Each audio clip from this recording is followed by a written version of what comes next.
दोस्तों नमस्कार, मैं शैलेंद्र हूं और एक बार फिर आपका स्वागत है इन डेप्थ में। और इन डेप्थ में आज का हमारा सवाल है, क्या जो कुछ ईरान में हुआ वैसा ही कुछ भारत में करना चाहता था पाकिस्तान? अब आप पूछेंगे कि ईरान में क्या हुआ और भारत में क्या करना चाहता था पाकिस्तान। तो ईरान में यह हुआ कि जब 28 फरवरी को इसराइल और अमेरिका ने मिलकर ईरान पर हमला बोला, तो पहले ही दिन अली खोमैनी मारे गए। वहां के सुप्रीमो लीडर अली खोमैनी मारे गए, जो कई दिनों से अमेरिका और इसराइल के टारगेट पर थे। और खोमैनी के साथ करीब 25 हायर अथॉरिटीज जो अधिकारी थे, हाई लेवल के अधिकारी थी, वो भी मारे गए खोमैनी के साथ। तो ऐसे जंग की शुरुआत हुई और अमेरिका ने पहले दिन ही बहुत बड़ा एक अचीवमेंट अचीव की, बहुत बड़ा टारगेट एक अचीव किया जंग की शुरुआत में। तो ये हुआ कैसे? खोमैनी ऐसे मारे गए कि 1 साल 1.5 साल पहले से ही उनकी हर एक गतिविधि पर नजर रखी जा रही थी।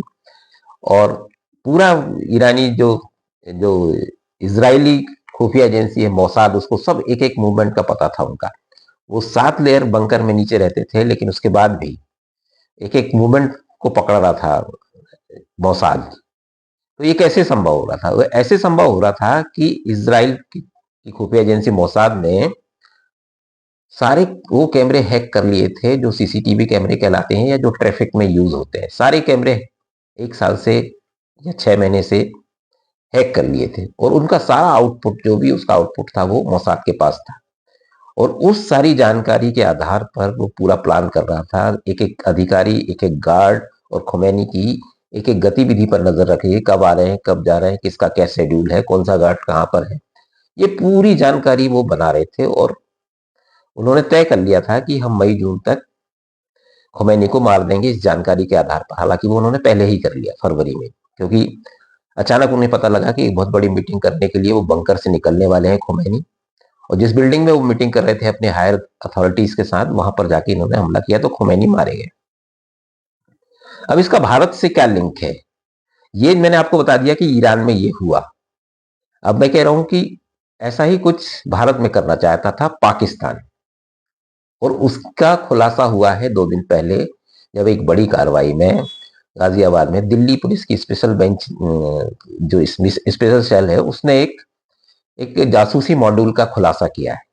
ये जासूसी मॉड्यूल में 11 लोग तो गिरफ्तार हो चुके हैं और भी लोग गिरफ्तार हो सकते हैं। ये क्या कर रहे थे? ये जालंधर, अंबाला, कैंट और पटियाला, ये 3 शहरों में कम से कम कुछ ऐसे सीसीटीवी कैमरे पकड़े गए हैं जिनका लिंक सीधे पाकिस्तान से था, जिनका सीधा आउटपुट पाकिस्तान में मिल रहा था। जी हाँ। और ये सामने कैमरे जो थे वो प्लेस थे हमारे मिलिट्री एस्टेब्लिशमेंट के आसपास, या हमारे जरूरी जो मिलिट्री एस्टेब्लिशमेंट है, जो हमारे ठिकाने हैं, उनके आसपास। तो वहां कितने सैनिक आ रहे हैं, कितने सैनिक जा रहे हैं, क्या लॉजिस्टिक मूवमेंट है, कौन सी वाहन जा रहा है, कौन सा वाहन आ रहा है, सैनिकों का मूवमेंट क्या है, सारी जानकारी उन कैमरों में के द्वारा रिकॉर्ड करके पाकिस्तान में जा रही थी। तो ये गाजियाबाद से ये ब्रेक हुआ। दिल्ली पुलिस की स्पेशल ब्रांच जो सेल है उसने ब्रेक किया, और फिर हमारी खुफिया एजेंसी हैं या जो हमारी केंद्रीय एजेंसियां हैं, उन्होंने दिल्ली पुलिस के साथ कोऑर्डिनेशन करके 11 लोगों को पकड़ा है। और ये सारे स्पाई बताए जाते हैं पाकिस्तान के, और इनकी जांच चल रही है, लेकिन शक यही है। तो इस तरह से जब ये सीसीटीवी कैमरे का सीधा लाइव स्ट्रीमिंग जो है वो पाकिस्तान में दिख रही थी, और यही टेक्निक इसराइल ने ईरान के लिए अपनाई थी। तो इसलिए मैं कह रहा हूं कि जो कुछ अब इनके क्या टारगेट थे, इनकी क्या प्लानिंग थी, जो सोलर प्लांट के सोलर एनर्जी के जरिए चल रहे थे ये कैमरे, और बहुत महत्वपूर्ण स्थानों पर लगे थे, और इनमें सिम लगी हुई थी जो सीधे कनेक्टेड थी पाकिस्तान से। तो ये जानकारियां जो जा रही थी, उनको कैसे एनालिसिस किया जा रहा था और इन कैमरों का क्या मकसद था, ये पता लगाने की हमारी एजेंसियां कोशिश कर रही हैं। लेकिन ये वैसे ही एक पैटर्न है जो इसराइल ने ईरान में अपनाया था। और भारत में आईएसआई, जो पाकिस्तान की खुफिया एजेंसी है, शक है कि उसका ये पूरा जासूसी मॉड्यूल है जिसको वो ऑपरेट कर रहा था, और ये जानकारियां वहां जा रही थी। तो अभी तो जांच शुरू हुई है। हो सकता है ऐसे कैमरे दिल्ली और हमारे महत्वपूर्ण एस्टेब्लिशमेंट है जितने देश भर में, वहां से जारी हो। और ये भनक केंद्र सरकार को बहुत पहले ही लग चुकी थी, इसलिए चाइना मेड सीसीटीवी कैमरों पर प्रतिबंध लगाया गया था कुछ। आपको मालूम होगा 1 डेढ़ महीने पहले एक खबर आई थी, और जो चाइना मेड कुछ सीसीटीवी है उनको प्रतिबंधित कर दिया था कुछ कंपनियों को, क्योंकि उसमें भी ये खबर थी कि उसका सीधा आउटपुट चीन में मिल रहा है या कहीं बाहर मिल रहा है। तो ये बहुत बड़ा एक गेम है, क्योंकि जब आजकल की देखिए जो लड़ाई है वो एयर टू एयर होती है और मिसाइलों के थ्रू ज्यादा होती है, मैन टू मैन कॉन्फ्लिक्ट के जमाने गए। तो ऐसे में ये सीसीटीवी कैमरे बड़े महत्वपूर्ण साबित होते हैं, जो भी ये इनपुट जुटाते हैं और जो जानकारियां देते हैं और जो इनका आउटपुट जहां मिलता है दूसरे देशों में इसका एनालिसिस होता है और एक पूरी प्लानिंग होती है हमले की हो, चाहे कोई विध्वंसकारी घटना करनी हो आतंकवादियों को। तो ये बहुत खतरनाक है। जैसा ईरान में मोसाद ने किया कि आईएसआई वैसा ही कुछ भारत में करने की कोशिश, हम ये कह सकते हैं, ये शंका है।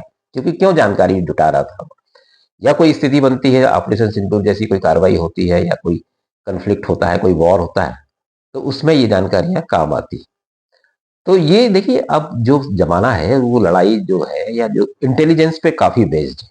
इंटेलिजेंस एक बहुत बड़ा हमेशा सा ये रहा है, लेकिन अब जो चूंकि टेक्नोलॉजी बेस्ड लड़ाइयां हो गई, कहीं से भी बैठ के कहीं पर भी टारगेट किया जा सकता है। तो ऐसे में स्पेसिफिक जानकारी होनी चाहिए आपके टारगेट की, कि कहाँ पे हमारा एयरपोर्ट है, कहाँ पर हमारा डंप है हथियारों का, कहाँ पे हमारा लॉजिस्टिक है, वहां पर टारगेट किया जा सकता है। तो ये बहुत बड़ा खुलासा है, इसमें 11 लोग गिरफ्तार हो चुके हैं। और देखिए अब ये भारत सरकार को सोचना होगा, हमारे रक्षा विशेषज्ञों को, हमारे रक्षा क्षेत्र से जुड़े हुए लोगों को सोचना होगा कि लड़ाई किस तरह से परिवर्तित हो रही है। ईरान और अमेरिका और इसराइल में जो जंग छिड़ी है और मिडिल ईस्ट कंट्रीज में, उसमें आपने देखा होगा कि सारा कुछ डिपेंड है इंफॉर्मेशन पर और टेक्निक पर।